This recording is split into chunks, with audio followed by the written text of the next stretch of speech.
Memang pada awal sekali sih kita juga merasa bahwa itu sesuatu yang terjadi di luar negeri. Belum sempat terpikir bahwa itu akan menyebar ya pada waktu awal-awal. Tapi kemudian dalam pergerakannya setelah masukin minggu pertama, minggu kedua dan ternyata Wuhan lockdown, itu kita mulai berpikir ini adalah sesuatu yang serius dan kita juga perlu waspada. Mungkin ada satu kata ya dari guru kami, Master Cheng Yin, pendiri Yayasan Tzu Chi. Nah, beliau pernah berkata kalau kebajikan yang kita lakukan itu sebenarnya adalah doa bagi diri kita sendiri. Nah, sehingga seberapa kecil pun kebajikan yang kita lakukan sesuai dengan porsi dan kemampuan kita masing-masing, itu nantinya akan menjadi doa untuk diri kita sendiri.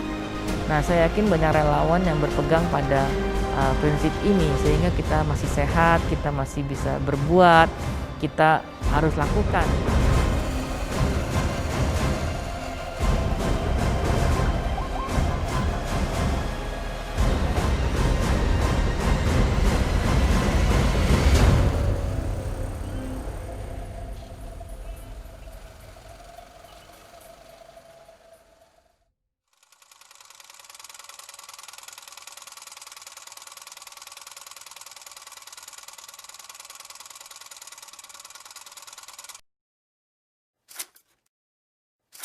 Di bulan Februari sebetulnya kita sudah siaga dan was-was ya.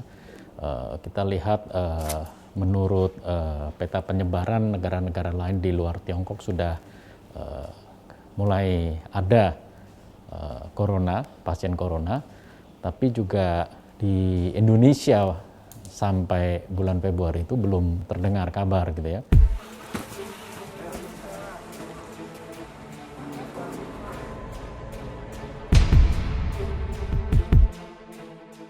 Kita siaga dan ketua yayasan telah kontak, setahu saya mulai sourcing ya, kemudian masker bedah dan hal-hal yang lain kita inventory, apakah kita ada APD, mungkin waktu itu ada inventory kantong jenazah dan lain sebagainya. Jadi kita mulai siagakan logistik, terutama alat kesehatan yang ada di kita. Dan kita juga mulai bernegosiasi dengan para supplier tersebut, sehingga apabila kita membutuhkan barang-barang tersebut, berapa harganya, delivery date-nya kapan, dan sebagainya. Bapak Ibu semua, kami dari Yayasan Indonesia hari ini sepakat untuk partisipasi untuk para tim medis rumah sakit, yang mana kita akan membantu awal 1.000 baju antivirus, yang mana mudah-mudahan minggu depan akan bantu ya Pak. Ini baju antivirus, kita akan masuk lagi sekitar 50.000 set. Kita juga belajar beradaptasi, hal-hal yang sebelumnya mungkin kita tidak mengetahui atau kurang mengetahui, mau tidak mau kita harus dengan cepat belajar kan. Jenis-jenis ventilator, tekanannya ventilator yang dibutuhkan, jenis-jenis APD ya kan. Bahkan kita harus tahu detailnya, bukan hanya bisa membeli, apakah sudah ada ekspor sertifikasinya, apakah diperbolehkan oleh pemerintah Tiongkok untuk diekspor ya kan. Dan itu pun kemudian bagaimana membawa barang tersebut ke Indonesia, karena kita tahu bahwa penerbangan internasional sudah dihentikan. Jadi mau tidak mau kita harus charter pesawat.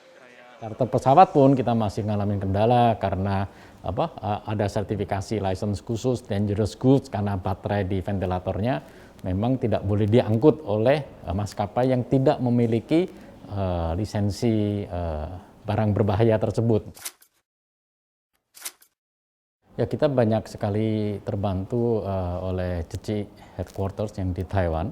Mereka banyak networking menghubungkan kita dengan juga Tzu Chi Tiongkok ya, untuk bisa berkolaborasi mendapatkan supplier yang memang bonafide.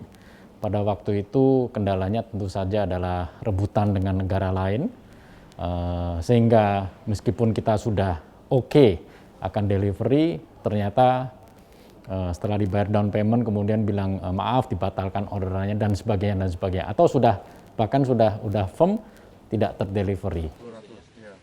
25.200 ya. Karena boxnya 1.200 per. Tahap pertama yang paling dahulu kita datangkan adalah 1 juta rapid test kit. Itu sebetulnya ada pabrik yang menawarkan barang ini, take it or leave it. Dan ternyata karena barang itu kita cepat membuat keputusan, tanggal 22 Maret sudah tiba di Indonesia.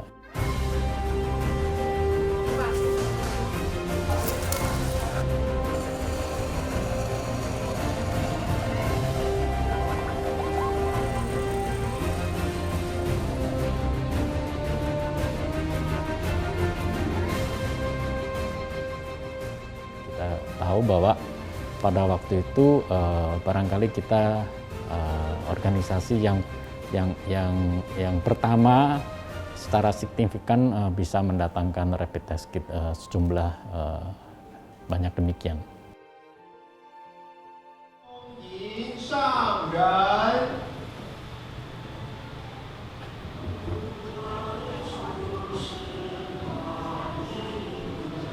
Baru waktu itu saya dapat kabar ada satu partai barang itu test kit yang bisa 1 juta mau masuk Indonesia. Mungkin pada waktu itu harganya mungkin ada beda-beda dikit. Tapi kalau saya perhitungan saya, ini kita berlomba dengan waktu. Kalau kita telat, apa gunanya kalau lebih murah? Kalau tidak bisa membantu yang lebih banyak yang tidak kena. Sehingga saya ambil putusan kita mesti beli. 834 dus ya. Oke, coba Pizzasnya kita hitung ya. Hitung aja, Bang. Hitung aja ya. Sok, monggo Pak.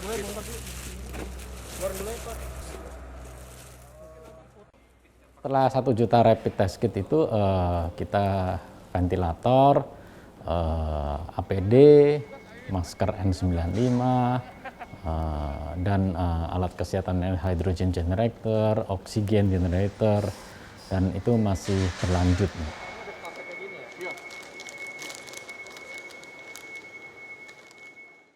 Sekecil apapun tindakan kita dapat berpengaruh negatif ataupun positif terhadap pihak lain dan lingkungan luar. Oleh karena itu, setiap orang hendaknya mengambil peran pada porsinya masing-masing untuk mengikuti panduan pemerintah mengenai tindakan pencegahan penyebaran COVID. Kita sangat berterima kasih atas kerjasama yang baik dari gugus tugas percepatan penanggulangan COVID, Pak Doni Monardo dan jajarannya, juga melalui Kementerian Kesehatan, Dr. Terawan dan jajarannya sangat membantu kita. Anu ya, saksi. Ya, besok pagi jam berapa? Dari transportasi juga Pak Erick Thohir BNN dengan Direksi Garuda sangat mendukung. Jadi kita bersyukur bahwa izin import untuk bantuan ini kita lancar sekali.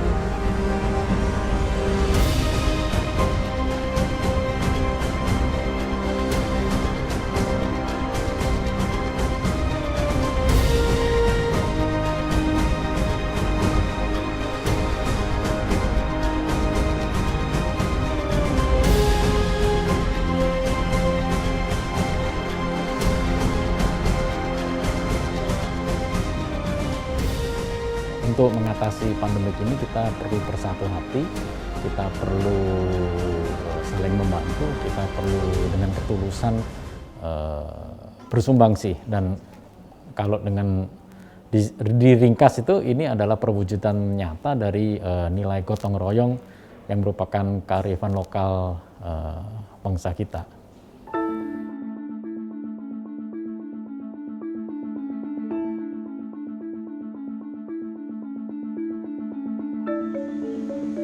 sini memang ada ventilator dan tadinya ada satu, tapi dari Buddha Suci datang satu lagi, jadi kita punya dua. Jadi ventilator yang dari Buddha Suci memang diperuntukkan untuk pasien yang COVID. Dan terbukti bahwa semua pihak, ya termasuk Yayasan Buddha Suci Indonesia, itu juga menunjukkan kepedulian yang sama ya terhadap orang lain, terhadap peran-peran medis, peran-peran rumah sakit untuk dibantu, karena rumah sakit tidak bisa sendiri. Jadi Rumah Sakit PGI Cikini itu mendapat sokongan yang kuat juga dari Yayasan Buddha Suci Indonesia. Kami menerima sejak awal, masih baru mulai, memang kebutuhan kita sangat mendesak waktu itu.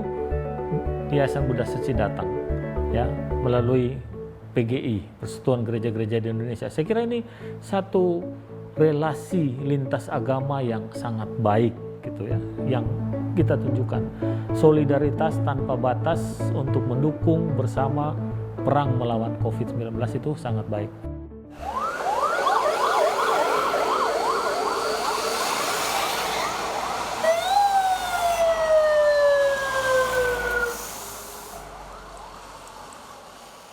Tim polisi itu kita untuk pengangkutan bongkar bantuan tersebut dari bandara, kita dibantu oleh truk polisi. Nah, kemudian kebetulan tim tersebut juga diminta bantuannya untuk membantu pemerintah daerah untuk mengurus pemakaman.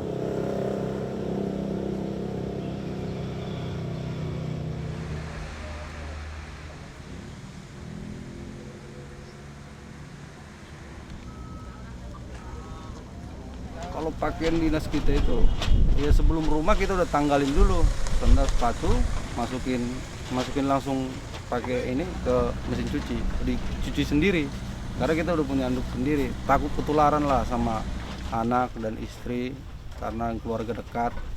Karena bahaya dengan COVID ini kan nggak kelihatan nih. Kita bisa tanpa gejala, takut kita. Tapi karena memang udah tugas oleh instruksi dari Pak Direktur, dari Pak Kapolda, kita udah siap untuk itu. Dari jenazah kebanyakan COVID ya di Tegal Arulur dan Pondok Rangun, dan mereka menyatakan bahwa perlengkapannya terbatas. Jadi kita juga ada APD, jas hujan, masker, kita tentunya juga support ke mereka.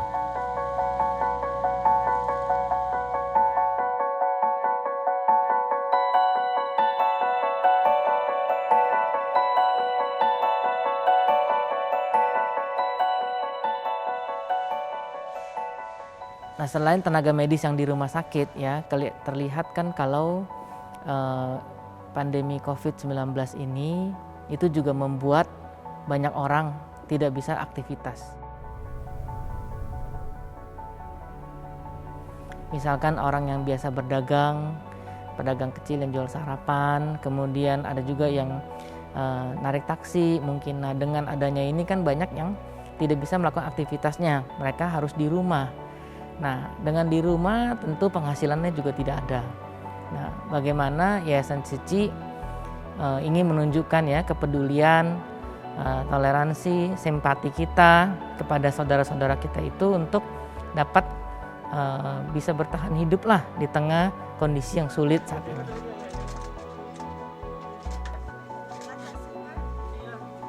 Nah, kita bersyukur ya masyarakat kita nih, masyarakat Indonesia dari dulu nih sudah punya semangat toleransi dan gotong royong yang tinggi ya. Ditambah lagi Yayasan Suci 20-an tahun ada di Indonesia, memiliki track record yang baik di dalam penyaluran bantuan. Nah, sehingga ketika ada kebutuhan, biasanya kita akan buatkan satu flyer ajakan, himbauan kepada masyarakat untuk mendonasi, dan kita bersyukur ajakan ini cepat direspon ya, sehingga kita bisa cepat mempersiapkan paket yang dibutuhkan, kemudian bisa segera penyaluran begitu. Kita fokusnya kepada penyiapan paket ya, sedangkan untuk pendistribusiannya itu kita bekerja sama dengan Polda Metro Jaya dan Kodam Jaya. Nah, di mana beliau-beliau ini sudah punya data melalui jaringan-jaringannya di masyarakat, beliau-beliau yang lebih paham. Paket yang kita salurkan ya, selain dengan Polda Metro Jaya dan Kodam Jaya, kita juga bekerja sama dengan Sekretariat Presiden. Nah, di mana hal ini kita lakukan mengingat beliau-beliau juga punya bank data di mana masyarakat yang sekiranya bisa kita salurkan.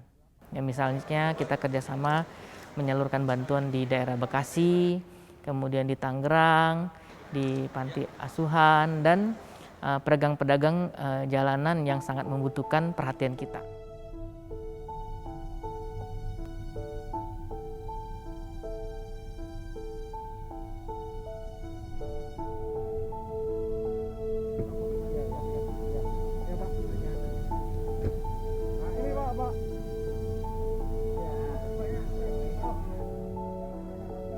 Kendala utama sebenarnya adalah bagaimana kita dapat tetap menunjukkan ya perhatian kita kepada warga masyarakat, tetapi harus menjaga keselamatan relawan sendiri.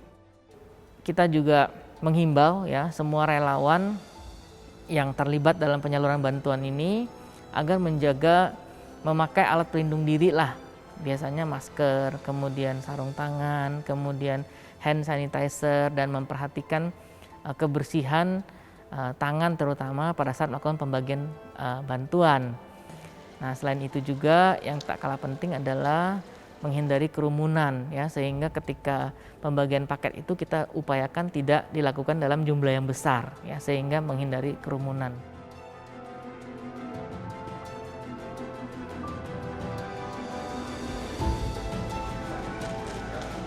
Dengan adanya track record dari Yayasan Suci 20-an tahun di Indonesia menyalurkan bantuan, pada kesempatan ini banyak perusahaan juga yang mempercayakan donasinya kepada Yayasan Suci. Misalnya kayak Astra, kayak Jarum, ya, dan perusahaan-perusahaan lain. Selain itu tentu memang ada beberapa perusahaan yang sudah sejak lama ya bekerja sama dengan Suci. Nah, kita bersyukur semakin banyak perusahaan yang bersama-sama kita, sehingga tentu dampaknya akan lebih besar, manfaat yang dirasakan masyarakat juga akan lebih besar.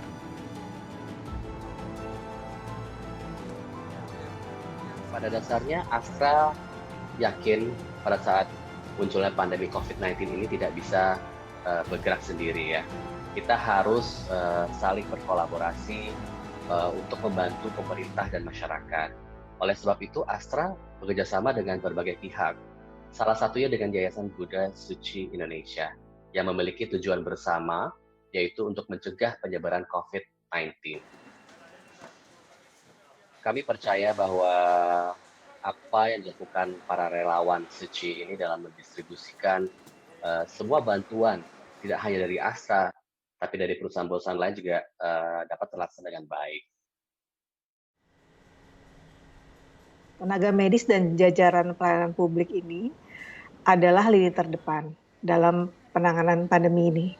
Itulah sebabnya donasi lintas perusahaan berbentuk peralatan kesehatan merupakan prioritas kami pada saat ini. Saya berada di sana saat penyerahan bantuan untuk pendistribusian tahap ketiga pada 6 April yang lalu ya. Saya turut serta melihat kegiatan para relawan Suci bekerja siang malam untuk mempersiapkan distribusi berbagai bantuan ini ke seluruh Indonesia dengan tepat, cepat, efektif, dan sangat terlihat kental dengan semangat gotong royong.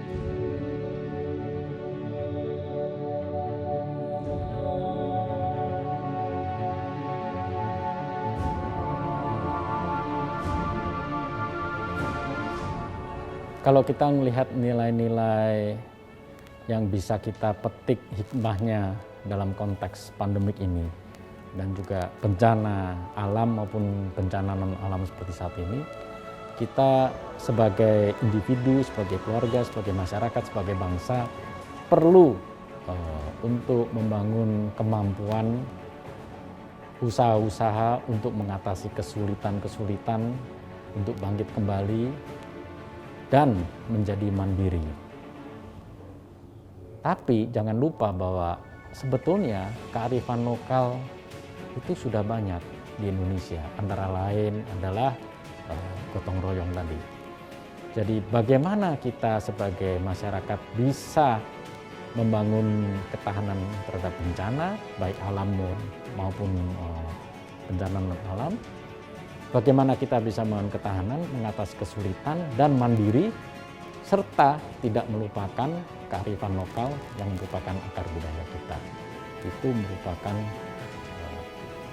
hal-hal yang perlu kita refleksikan dan lakukan ke depan.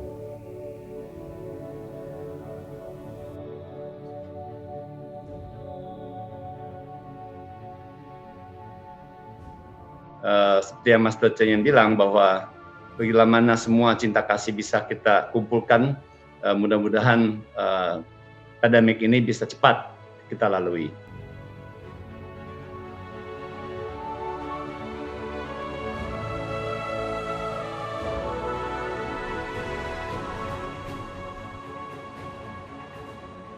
Saya melihat ini adalah saat di mana kelihatan kepedulian bukan hanya dari pengusaha besar,